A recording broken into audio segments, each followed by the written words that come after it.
वज़ीर-ए-आज़म शहबाज शरीफ 17 ACO सरबराही इजलास में शिरकत लाइ आज़रबाईजान पहुची वियो। परडेही वज़ारत मूजिब वज़ीर-ए-आज़म बाकू में थियल इजलास के ख़िताब दौरान इलाक़ाई ऐं आलमी चैलेंजिस बाबत पाकिस्तान जो मौक़िफ़ पेश कंदो। वज़ीर-ए-आज़म जो इजलास जे साइड लाइन ते आलमी अॻवाननि सां मुलाक़ातूं बि रिथियल।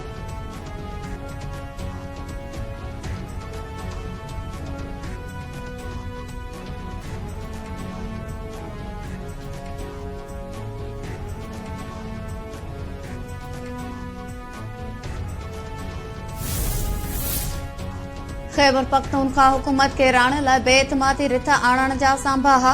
नून लीग अली अमीन गंडापुर जी हुकूमत के राण जी तरदीद करे छॾी। सेनेटर इरफान सिद्दीकी चयो आहे त केपी में बेएतमादी रिथ आणण जी तजवीज़ गौर हेठ नाहे। अहिड़ो को बि हरबो इस्तेमाल न कंदासीं जंहिंसां सूबो बहरान जे वर चढ़ी वञे। गवर्नर केपी ऐं वज़ीर-ए-आज़म जी मुलाक़ात खे साज़िश जो रंग ॾियणु सही नाहे।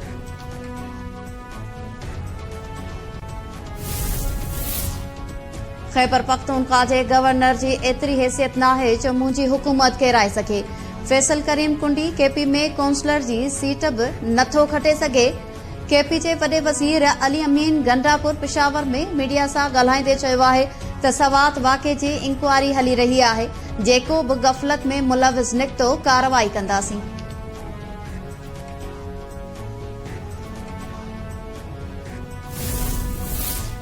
वज़ीर-ए-आज़म शहबाज शरीफ ऐं एमल वली खान मुलाक़ात में केपी हुकूमत के राण ते ॻाल्हियूं न थियूं।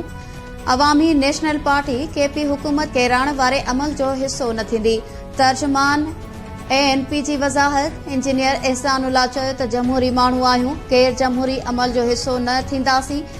अवामी नेशनल पार्टी कंहिं हॉर्स ट्रेडिंग जो हिस्सो न थींदी। गुज़िरियल ॾींहुं वज़ीर-ए-आज़म शहबाज शरीफ सां ANP जे सदर एमल वली खान मुलाक़ात कई हुई।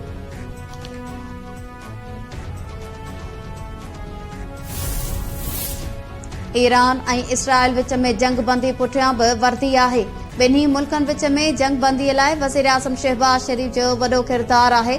असांजी क़यादत आलमी अॻवाननि खे क़ाइल कयो। वफ़ाक़ी घरू वज़ीर मोहसिन नक़वी जी इस्लामाबाद में आलमनि सां गॾु प्रेस कॉन्फ्रेंस। मोहसिन नक़वी चयो त भारत सां जंग में पाकिस्तान जो घणो नुक़सान न थियो। भारत जो को बि मिसाइल पंहिंजे हज़फ ते न पहुतो। भारत ख़िलाफ़ जंग में असांजी के बि मदद थी। भारत जे हमले वक़्तु आर्मी चीफ ॼमी बीठल हो ऐं उन जो अज़म हो त भारत खे 4% वधीक नुक़सान भोगणो पवंदो।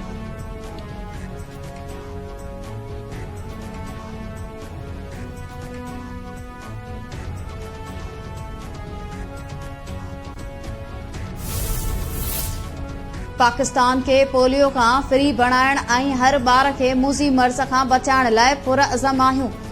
पोलियो वर्कर्स जी हिफ़ाज़त असांजी तरजीह आहे। सूबाई हुकूमतुनि समेत समूरा स्टेक होल्डर्स पोलियो जे ख़ात्मे लाइ गॾिजी कमु कनि। वज़ीर-ए-आज़म शहबाज शरीफ जी हिदायत। पोलियो जे ख़ात्मे बाबति टास्क फोर्स जी सदारत कंदे वज़ीर-ए-आज़म चयो त समूरनि ॾुखियाईनि ऐं चैलेंजिस बावजूदि हुकूमत पोलियो जे ख़ात्मे वारो हज़फ तकड़ो हासिल करे वठंदी। वज़ीर-ए-आज़म पोलियो जे ख़ात्मे में सहकार ते आलमी इदारनि ऐं सऊदी अरब जे वली अहद जो थोरो मञियो।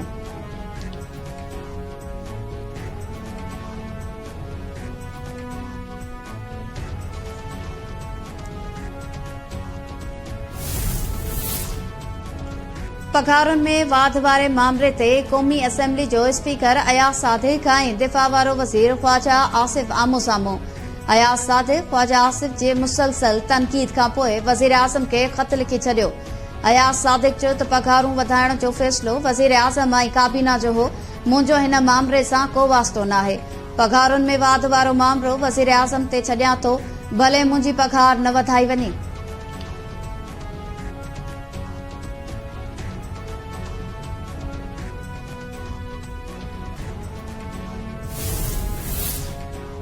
सिंध हुकूमत के वफ़ाक़ खां तमाम घणियूं शिकायतूं आहिनि। वफ़ाक़ी हुकूमत ॿोॾ मुतासिरनि जी बहालीअ वारा वाइदा पूरा नाहिनि कया।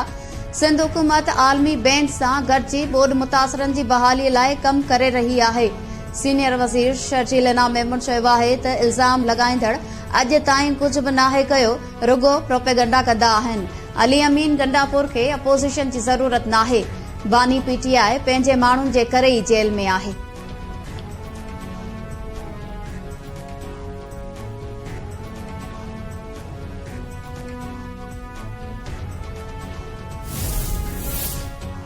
पेशावर हाई कोर्ट अली अमीन गंडापुर जे हिफ़ाज़ती ज़मानत मंज़ूर करे वरिती।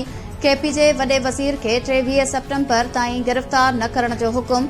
डिप्टी अटॉर्नी जनरल अदालत खे ॿुधायो त इस्लामाबाद में अली अमीन गंडापुर ख़िलाफ़ 48 केस दाख़िल आहिनि। एफआईए में केपी जे वॾे वज़ीर ख़िलाफ़ 2 इंक्वायरीज़ हली रहियूं आहिनि। अदालत नेब समेत ॿियनि इदारनि खां अली अमीन गंडापुर ख़िलाफ़ केसिस बाबति रिपोर्ट घुरी वरिती।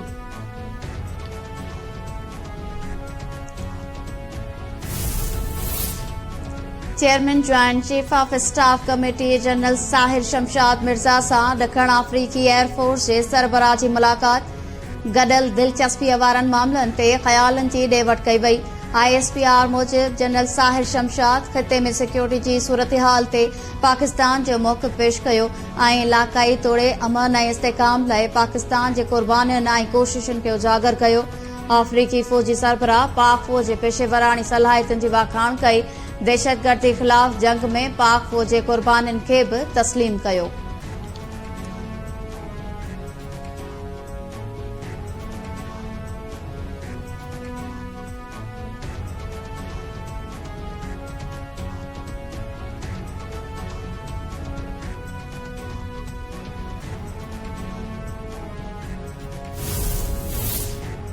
पीपल्स पार्टी जे चेयरमैन बिलावल भुट्टो ज़रदारी जी सिंध जे अॻूणे गवर्नर कमाल असफर ऐं एजाज़ जखराणी जी घर आमद।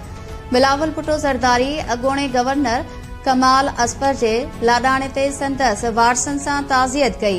पीपल्स पार्टी चेयरमैन PPMNA एजाज़ जखराणी जे घर पहुची संदसि वालदा जी वफ़ात ते पिणु ताज़ियत करे मरहूमा जी मग़फ़िरत लाइ दुआ घुरी। बिलावल भुट्टो ज़रदारी सां सिंध जो वॾो वज़ीर सैयद मुराद अली शाह, निसार कोड़ो, सईद गनी ऐं वक़ार मेहदी ऐं ॿिया मौजूद।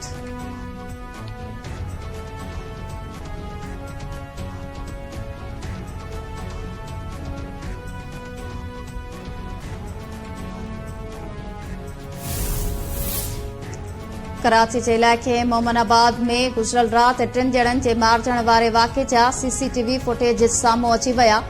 CCTV फुटेज में ॾिसी सघिजे थो त मक़तूल गौसुद्दीन धीउ जे घर नाठी ऐं ॿियनि सां ॻाल्हाए रहियो आहे। संदसि नाठी कावड़ में अची फायरिंग कई। फायरिंग जे नतीजे में गौसुद्दीन 2 माइटनि समेत मारिजी वियो हो। पुलिस मुख्य जवाबदार ऐं संदसि पीउ खे गिरफ़्तार करे वरितो।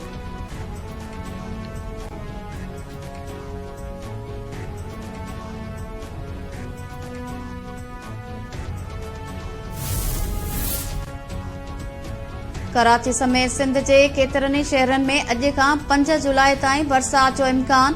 मौसमियात खाते मूजिब मानसून जो ॿियो सिस्टम सिंध जे ॾखण ऐं ओभर वारनि इलाइक़नि ते असरअंदाज थी रहियो आहे, जंहिं जे असर हेठि थर पारकर, नंगर पारकर, मिठी, उमरकोट, दादू ऐं सखर में अॼु खां 5 जुलाई ताईं मींहुं पवण जो इम्कान आहे। बलोचिस्तान जो विच वारो इलाइक़ो बि बरसाती सिस्टम जे असर हेठि आहे।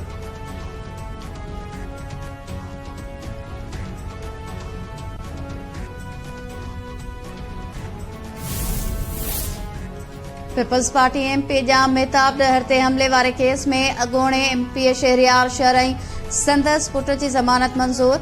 Sindh high court Sukkur bench जो शहरियार शहर ऐं संदसि पुट खे 2 लख रुपयनि जा मुचलका जमा कराइण जो हुकुम। ॾहर की अदालत शहरियार शहर ऐं संदसि पुट जी अबूरी ज़मानत रद्द कई हुई।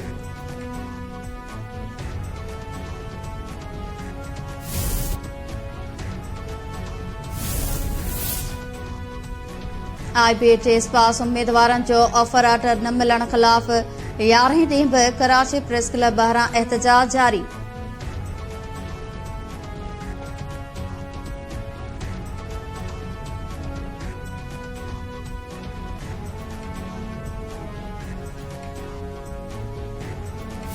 करबला जे पिड़ में इस्लाम जी सरबुलंदीअ लाइ अज़ीम कुर्बानी ॾींदड़ इमाम हुसैन अलैहिस्सलाम ऐं संदसि जानिसारनि जी यादि में सिंध में जुलूसनि ऐं मजलिसनि जो सिलसिलो जारी। मुख़्तलिफ़ शहरनि में मातमी जुलूस बर्पा या हुसैन जूं सदाऊं बुलंद।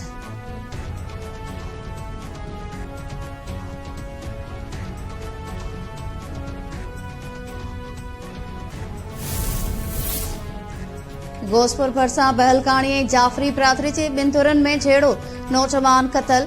ॻोठ नवाब खान दाहाणी में पुराणे कारी तकरार तां झेड़े में नूर अली बहलकाणी मारिजी वियो। वारसनि मूजिब नौजवान ज़मीन खे पाणी ॾेई रहियो हो त हथियारबंदनि हमलो करे खेसि क़तल कयो।